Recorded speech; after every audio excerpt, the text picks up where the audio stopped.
एक आदमी बहुत थका होने के कारण कुछ मिनट ज्यादा सो गया। सोच भी नहीं सकता था कि जब वह नींद से जागा तो उसने टीवी पर एक अतिरिक्त आपातकालीन सूचना देखी। इससे पहले कि वह समझ पाता कि क्या हो रहा है, बाहर से भयानक चीखों की आवाजें आने लगी। जब वह बालकनी में जाकर देखने लगा तो उसके सामने का दृश्य देखकर वह दंग रह गया। तभी निक ने देखा कि एक सैन्य हेलीकॉप्टर उसके सिर के ऊपर से तेजी से गुजरा और सीधा पास की इमारत से टकरा गया। ये देखकर निक के होश उड़ गए और वह डर के मारे कांपने लगा। उसी समय नीचे से फिर जोरदार चीखने की आवाज आई। निक ने सावधानी से सिर बाहर निकाला तो देखा कि सभी लोग घबराकर भाग रहे थे और उसकी गर्लफ्रेंड भी उसी भीड़ में थी। वह अपनी गर्लफ्रेंड से वजह पूछना ही चाहता था कि अगले ही पल उसकी गर्लफ्रेंड ने एक और शख्स के साथ मिलकर एक बूढ़े आदमी को गिरा लिया और दोनों उस पर टूट पड़े। यह दृश्य देखकर निक डर और हैरान हो गया। उसे समझ नहीं आ रहा था कि आखिर हो क्या रहा है। इसी बीच बेकाबू होते हुए जहाजों की संख्या भी बढ़ती जा रही थी। डर के मारे उसने जैसे तैसे खुद को कमरे में छिपाया ही था कि तभी उसका पड़ोसी घबराया हुआ अंदर घुस आया और बोला कि उसकी पत्नी अचानक पागल हो गई है और उस पर हमला कर दिया है। वह निक से शरण मांग रहा था, लेकिन निक कुछ समझ पाता इससे पहले ही पड़ोसी अपना सिर पकड़कर बाथरूम में अपनी चोट देखने चला गया। कुछ गड़बड़ महसूस करते हुए निक ने तुरंत पास से एक छोटी चाकू अपनी सुरक्षा के लिए उठा ली। इसी समय टीवी पर एक और आपातकालीन समाचार आया जिसमें बताया गया कि शहर में ज़ॉम्बी वायरस फैल गया है, जिससे संक्रमित लोग खून के प्यासे हिंसक ज़ॉम्बी में बदल रहे हैं।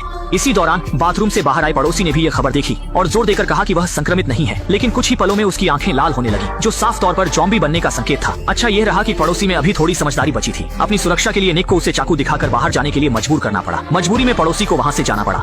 निक ने यह देखते ही तुरंत दरवाजा लॉक कर लिया और थोड़ी ही देर बाद गलियारे से दर्दनाक चीखें सुनाई देने लगी। उसने हिम्मत करके दरवाजे की आंख से झांका तो देखा कि पड़ोसी अब ज़ॉम्बी का शिकार बन चुका था। यह दृश्य देखकर निक निराश होकर जमीन पर बैठ गया और न्यूज में आ रही दमघोंटू रिपोर्ट को सुनते हुए उसका दिल जैसे बुझ सा गया। साफ था कि बाहर की दुनिया पूरी तरह तबाह हो चुकी है और इसका मतलब था कि वह अब घर में ही फंस गया है। डर के मारे वह खुद को सुन्न करने के लिए शराब का सहारा लेने लगा। थोड़ी देर बाद जब उसे होश आया तो उसे अपने माता पिता की याद आई, लेकिन जब उसने फोन उठाया तो पता चला कि उसके माता पिता ने सुबह सुबह ही उसे संदेश भेजे थे, मगर वह सोता रह गया था इसलिए देख नहीं पाया। संदेशों से साफ पता चलता था कि उसके माता पिता की स्थिति भी चिंताजनक थी। घबराया हुआ वह तुरंत उन्हें फोन लगाने लगा, लेकिन कितनी भी कोशिश करे वह कॉल नहीं लग पाई। ये समझकर कि अब उसे सिर्फ खुद पर ही निर्भर रहना है और ताकि ज़ॉम्बियों का झुंड घर के अंदर न घुस सके, उसने सबसे पहले फ्रिज को दरवाजे के सामने लगाकर रास्ता रोक दिया। इसके बाद उसने अपना बिस्तर भी हॉल में खींच लिया जिससे वह गलियारे की स्थिति हर वक्त देख सके। फिर उसने खिड़कियों को अच्छी तरह बंद कर दिया ताकि ज़ॉम्बी उसे देख न सके, लेकिन इसके बावजूद दरवाजे पर समय समय पर कोई दस्तक देता रहता था। वह सांस रोककर बिल्कुल भी आवाज नहीं करता था क्योंकि उसे यकीन नहीं था कि बाहर इंसान है या ज़ॉम्बी। लेकिन उसी रात बाथरूम से अचानक कोई हलचल की आवाज आई। निक को तुरंत अनहोनी का एहसास हुआ और पास में रखा बेसबॉल बैट उठाकर धीरे धीरे नजदीक गया।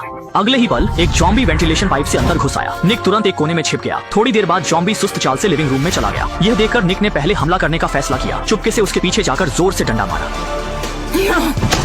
पहली बार ज़ॉम्बी को मारने के बाद वह पूरी तरह घबरा गया और समझ गया कि लाश को यूं ही घर में नहीं छोड़ा जा सकता। संभलने के बाद उसने शव को उठाकर नीचे फेंक दिया। ऐसी स्थिति दोबारा ना हो इसके लिए निक ने शौचालय की वेंटिलेशन डक्ट को सर्फिंग बोर्ड से बंद कर दिया।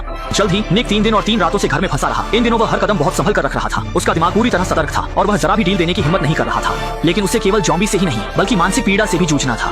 अब उसके पास केवल वही अकेला बचा था। अकेलेपन और खालीपन से घिरा हुआ वह रोज अपनी नोटबुक से बातें करता था और स्थिति और भी खराब होती जा रही थी।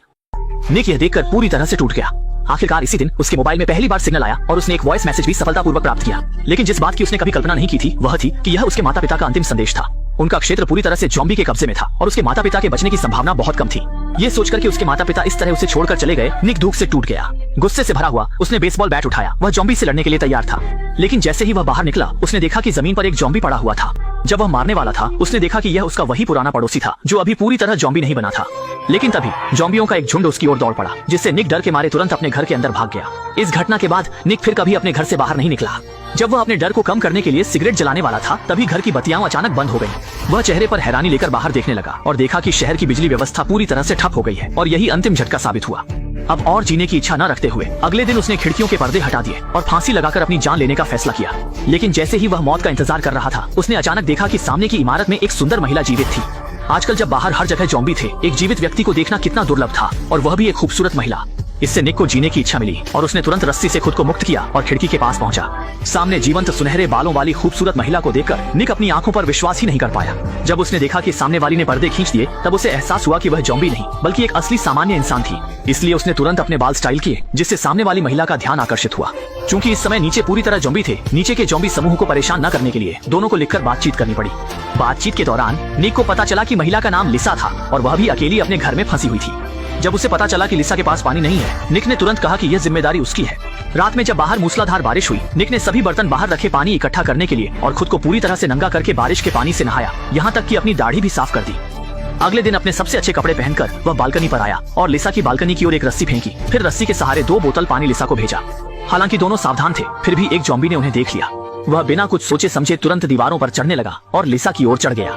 लिसा को बचाने के लिए निक ने जल्दी से ज़ॉम्बी पर कुछ फेंका जिससे ज़ॉम्बी का ध्यान अपनी ओर खींचा। इसी समय उसके घर के दरवाजे पर भी आवाज आई। मजबूरी में निक ने बालकनी का दरवाजा अच्छी तरह से बंद कर दिया और दरवाजे पर जाकर गलियारे के ज़ॉम्बी को रोकने लगा। अच्छी बात यह थी कि कुछ देर बाद गलियारे के ज़ॉम्बी कहीं और चले गए, लेकिन इस समय तक इमारत के नीचे के ज़ॉम्बी बालकनी तक पहुंच गए थे।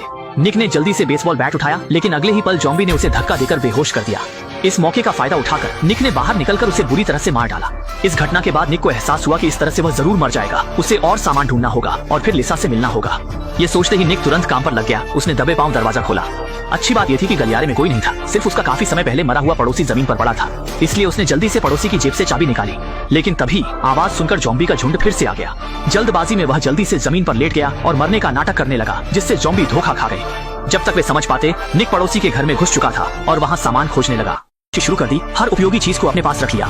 जल्द ही उसने बेडरूम के बिस्तर के नीचे एक हाइकिंग बैग पाया। अगर उसके पास यह चीज होती तो वह लिसा से मिलने के लिए वहां तक चढ़ सकता था। ये सोचते हुए वह बैग लेने ही वाला था कि अचानक एक ज़ॉम्बी उस पर झपट पड़ा। अच्छा हुआ कि निक फुर्तीला था। उसने पास रखी हुई चढ़ाई की कुल्हाड़ी उठाई और ज़ॉम्बी को खत्म कर दिया। हालांकि जब वह वापस जाने की तैयारी कर रहा था, उसने देखा कि ज़ॉम्बियों का एक झुंड गलियारे में घूम रहा था। उन्हें अपनी मौजूदगी का पता न चलने देने के लिए उसे बहुत सावधानी से पीछे हटना पड़ा और बिना किसी परेशानी के अपने ठिकाने पर लौट आया। लेकिन तभी उसने डर के साथ देखा कि उसके कपड़े फट गए थे। इस पर उसने तुरंत अपने कपड़े उतारकर जांच की। अच्छा हुआ कि यह सिर्फ एक झूठा अलार्म था। पिछले ज़ॉम्बी ने उसकी त्वचा को नहीं काटा था। जब निक अपने लूट की जांच कर रहा था तो उसने अचानक पाया कि उसमें 2 वॉकी टॉकी थे। निक यह देखकर खुशी से खिल उठा। इस तरह वह बेफिक्र होकर लिसा से बात कर सकता था। यह सोचकर उसने रात के अंधेरे में नीचे जाकर वॉकी टॉकी लिसा के घर में फेंक दी और वॉकी टॉकी के बारे में एक कागज पर लिख दिया। वास्तव में अगले दिन उसे लिसा की आवाज सुनाई दी। वॉकी टॉकी वाले दोनों लोग आखिरकार खुलकर बात कर सकते थे। इतने लंबे समय तक किसी से बात न करने के कारण वे वॉकी टॉकी को नीचे रखना ही नहीं चाहते थे। शौक से लेकर शादी तक हर विषय पर बात करते रहे। लेकिन सिर्फ प्यार काफी नहीं है, रोटी भी चाहिए।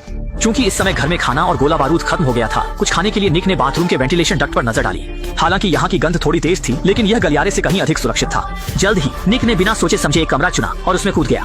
ये सुनिश्चित करने के बाद कि इस घर में कोई ज़ॉम्बी नहीं है, उसने बेफिक्री से सामान की तलाश शुरू कर दी। लेकिन उसे पता चला कि यह परिवार बहुत गरीब था। चारों ओर खाली था, कुछ भी नहीं था। हालांकि जब उसने अलमारी खोली तो उसने पाया कि वह खाने और दूध से भरी हुई थी। ये देखकर निक बहुत उत्साहित हुआ। उसने तुरंत यह अच्छी खबर वॉकी टॉकी के माध्यम से अपने साथी को बताई। निक को लगा था कि इन खाने की चीजों के सहारे वे सर्वनाश से बच जाएंगे, लेकिन अगले ही पल एक बुजुर्ग हथियार लेकर सामने आ गया। ये सुनिश्चित करने के बाद कि निक को ज़ॉम्बी ने नहीं काटा है, बूढ़े आदमी ने अपनी सावधानी कम की और उसे गर्मजोशी से बैठने के लिए आमंत्रित किया। यहाँ तक कि उसने उदारता से निक को अपना खाना ले जाने की अनुमति दी। भोले निक को लगा कि उसे एक अच्छा इंसान मिला है और वह खाना पैक करने लगा। लेकिन अगले ही पल बूढ़े आदमी ने धोखा दिया और एक डंडे से उसे बेहोश कर दिया। जब निक बेहोशी से जागा तो उसने देखा कि बिस्तर पर एक महिला ज़ॉम्बी बंधी हुई थी। इस समय बूढ़े आदमी ने अपनी योजना बताई। दरअसल उसकी पत्नी संक्रमित हो गई थी, लेकिन वह अपनी पत्नी को एक बेघर ज़ॉम्बी बनने नहीं देना चाहता। इसलिए उसने अपनी पत्नी को बिस्तर पर बांध दिया। लेकिन वह उसे मुक्त भी नहीं करना चाहता था और अपनी पत्नी को भूखा न रखने के लिए उसने निक को पकड़ लिया ताकि अपनी पत्नी को ताजा मांस का स्वाद चखा सके। निक को दर्द से बचाने के लिए उसने दयालुता से दर्द निवारक दवाएं भी निकाली और इशारा किया कि निक जितना चाहे उतना खा सकता है। हालांकि जब निक को लगा कि उसकी मौत निश्चित है, तभी उसके लिविंग रूम में रखा इंटरकॉम बज उठा। इससे बूढ़ा आदमी सफलतापूर्वक वहां से हट गया। इस स्थिति को देखकर निक ने जोर से संघर्ष किया और रस्सियों से खुद को मुक्त कर लिया। आवाज सुनकर बूढ़ा आदमी निक को काबू में करना चाहता था, लेकिन इसके बजाय निक ने उसे धक्का दे दिया। अंत में बूढ़े आदमी को अपने बुरे कर्मों का फल मिला और वह अपनी ज़ॉम्बी पत्नी का भोजन बन गया। निक ने यह देखते ही दरवाजा बंद कर दिया, सामान उठाया और भाग गया। और इंटरकॉम के माध्यम से निक को पता चला कि उसकी साथी लिसा के घर के चारों ओर ज़ॉम्बी भर गए हैं और वह बिना किसी रास्ते के बालकनी में छिप गई है। ये देखकर निक ने हीरो बनकर उसे बचाने का फैसला किया। उसने चादर को रस्सी के रूप में फेंका और चादर के सहारे नीचे उतर गया। अच्छा हुआ कि इसी समय उसे जमीन पर एक शिकार वाली बंदूक मिल गई। सामने आ रहे ज़ॉम्बी को उसने तुरंत सिर में गोली मार दी। लेकिन ताजा खून देखकर ज़ॉम्बी समूह और भी पागल हो गया और सभी निक की ओर झपटे। खतरे को भांपते हुए लिसा ने भी जल्दी से चादर फेंकी और निक को इशारा किया कि वह चादर के सहारे ऊपर चढ़े।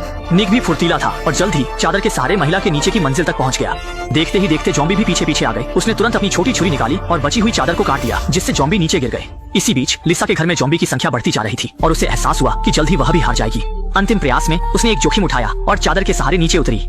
सौभाग्य से वह बिना किसी दुर्घटना के नीचे पहुंच गई और यह दोनों का पहला करीबी संपर्क था। ये जानते हुए कि अब प्यार की बातें करने का समय नहीं है, वे जल्दी से गलियारे से बाहर निकले और भागने लगे। रास्ते में दोनों ने हर बाधा को पार किया और जीवित रहने की तीव्र इच्छा से उनमें जबरदस्त ताकत आ गई। सौभाग्य से वे बिना किसी खतरे के अपने आरामदायक छोटे घर लौट आए। लेकिन तभी निक ने डर के साथ देखा कि उसके शरीर पर खून का एक धब्बा है।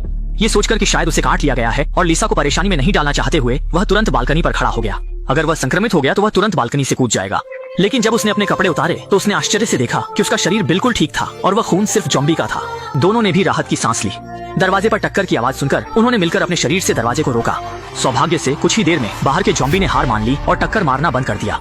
इसके बाद दोनों एक दूसरे से गले मिले, यह विश्वास करते हुए कि अपनी बुद्धिमत्ता के साथ वे निश्चित रूप से इस ज़ॉम्बी संकट से बच निकलेंगे। और इसी के साथ फिल्म का अंत हो गया।